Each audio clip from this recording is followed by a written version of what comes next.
ગણતરીની કલાકો બાકી રહી છે। જામનગરની બજારમાં પતંગના વેચાણમાં ઉત્સાહ જોવા મળી રહ્યો છે। દર વર્ષે આ સમયગાળામાં પતંગનું નોંધપાત્ર વેચાણ થતું હોય છે।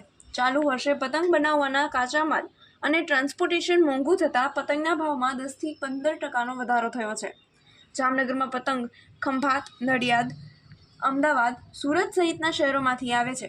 દર વર્ષે જામનગરની બજારમાં અંદાજે ₹15 થી 20 લાખના પતંગનું વેચાણ થતું હોય છે, પરંતુ આ વર્ષે કાચા માલના ભાવમાં 10 થી 15% વધારો થતાં પતંગનું 25 થી 30% ઓછું વેચાણ થશે, તેમ જામનગરના વેપારીઓએ જણાવ્યું હતું।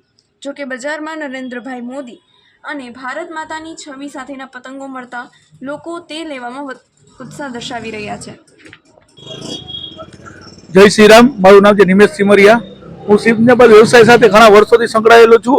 આ વખતે સંક્રાંતોને ગણતરીની કલાકો જ બાકી છે, તેને લગત આ વખતે માર્કેટની અંદર ખૂબ જ અવિનવી પ્રકારની પતંગો જોવા મળે છે, જેમાં ખાસ કરીને 2 ઇંચથી માંડી અને 15 ફૂટ સુધીની વિશાળ પતંગો આવેલી છે। પતંગની અંદર ₹5 થી લઈ અને ₹1500 સુધીની વેરાયટી આવે છે। ખાસ કરીને હોટ ફેવરેટ બચ્ચોમાં જે કાર્ટૂન હોય છે એમ આ વખતે એટલે છેલ્લા 3-4 વર્ષથી નરેન્દ્ર મોદી સાહેબનો પણ ક્રેઝ પતંગની અંદર વધી રહ્યો છે અને ખાસ અત્યારે રામ માહોલ ચાલી રહ્યો છે। રામમય સમગ્ર હિન્દુસ્તાન છે, સમગ્ર વિશ્વ પણ કહી શકાય, કેમ કે જે રામ પ્રત્યેની જે દેશની અંદર શ્રદ્ધા ફેલાયેલી છે, તો ક્યાંક ને ક્યાંક નરેન્દ્ર મોદીનો સી ફાળો હોય તો લોકો અત્યારે નરેન્દ્ર મોદીની પતંગનો પણ વધારે ક્રેઝ જોવા મળે। સાથે સાથે અલગ અલગ પ્રકારના માસ્કમાં પણ આજે હનુમાનજીએ કંઈક માસ્કમાં અલગ ક્રેઝ જગાવ્યો છે માર્કેટની અંદર।